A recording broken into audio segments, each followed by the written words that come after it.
Tell us your name and position here. I'm the owner, and my name is Barbara Patty. All right, we're going to talk a little about the video game machines. We're simply stating information. We're neither for or against them, so it's not like an interrogation. Like, we're not trying to be rude or like aggressive in any of this. So what were the steps that you had to take to get these machines? It's very detailed, and we had to, at the time, they were turning down all the gambling in Illinois. They weren't doing any more boats. They weren't going to do it in the restaurants and so forth. So now we filled our paperwork out and sent it in anyways. That's why we were one of the first ones to get the machines, because we were all totally complete. But they have to investigate you. You have to be fingerprinted. You have to have no bad record of any kind in your lifetime. You can't have beaten somebody up or done something wrong. And so it is a little stickly on how the people that own it. So the people that own it have to be in good standings, I would say. Okay. So it's pretty complicated then? Yes. Yeah, it's a long process. Okay. Because when we read up on it, it only told us about the liquor license, that she had to have that, but until then it didn't tell us anything else. Yeah. Well, how long did it take to acquire it? So you have to get a liquor license, you have to be approved. Altogether, I'm going to say it took us a good year.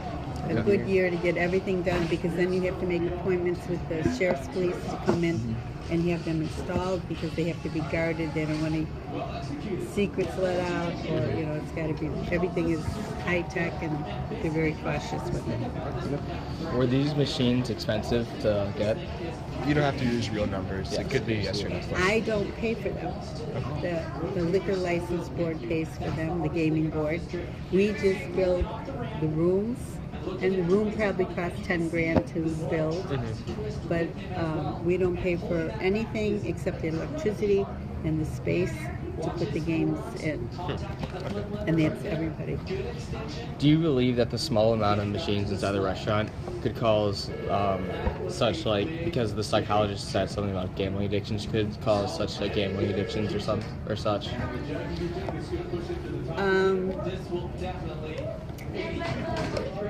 I can see it. I don't really have that problem like here, because we are a family restaurant. Okay.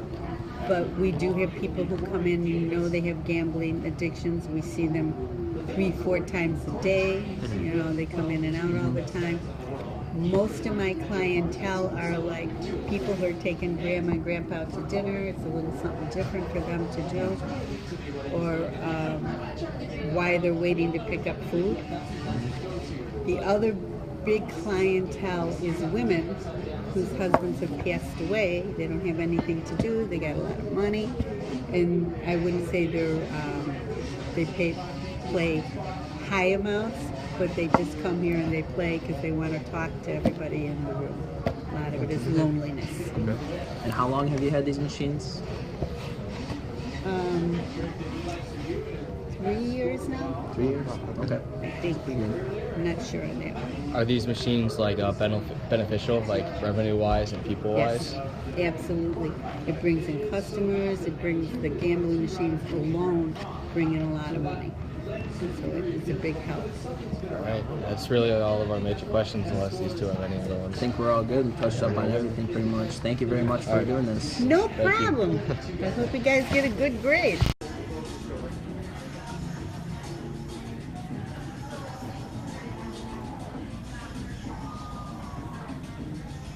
When you're ready, Kim. All right, go. Okay, can you tell us your name and position here at West Campus? Yeah, I'm Miss Angela Giordano. I'm the school psychologist at McHenry West. How long have you been working here? This is actually my first full Was it year here. First year, okay, that's cool. Have you had any experience anywhere else, or working Yeah. anywhere else? I mean, I came from Glenbard South High School. Glenmore itself. Okay. Do you think gambling is an addiction? Well, 100% is. 100%. Okay. What effects do you think this or an addiction could have on a person? Well, a lot, and gambling specifically, like all addictions, really. I mean, psychologically, it depends on the extent of the addiction. people sometimes are willing to risk a lot of things.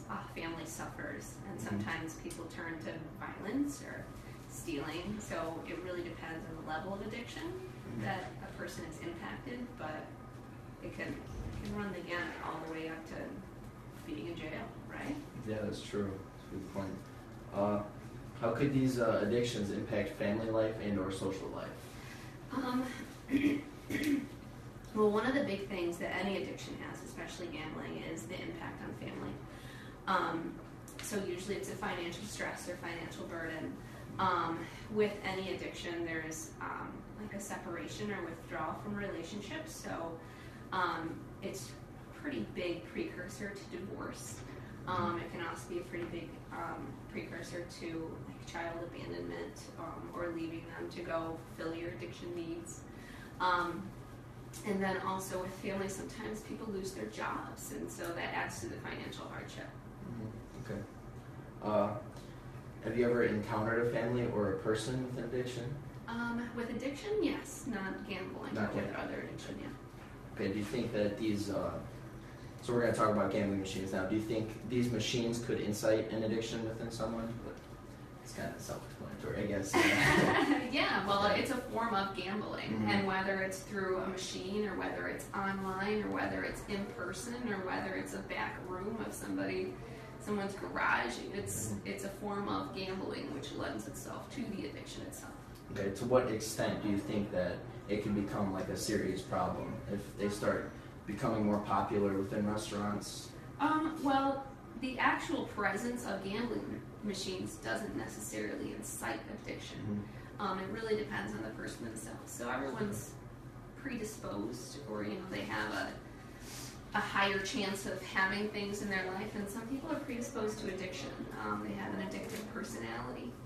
And if they have these specific risk factors and then they're put in a situation where they're able to access these machines, then they have a higher chance of actually developing the addiction itself. But having them in restaurants and at gas stations or any other place that they would have them doesn't necessarily mean that addiction rates would increase. Does that make sense? Yeah, that makes sense, yeah. So for the final question, how do you feel about the topic of gambling? Addictions, I guess.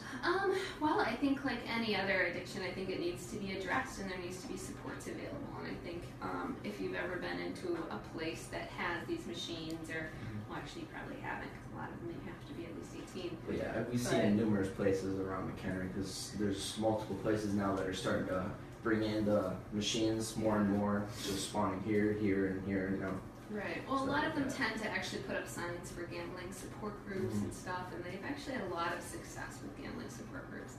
So I think the problem is there's a stigma behind gambling addiction, that sometimes maybe it's not a real addiction, and sometimes it's intentional versus alcoholism. Like that addiction has a little bit more validity, even though they're both the same level of addiction. So I think that's kind of one of the challenges behind it, is that it has a more negative stigma to it. Okay. All right. That's pretty much it. Thank you for everything. You're welcome. Okay.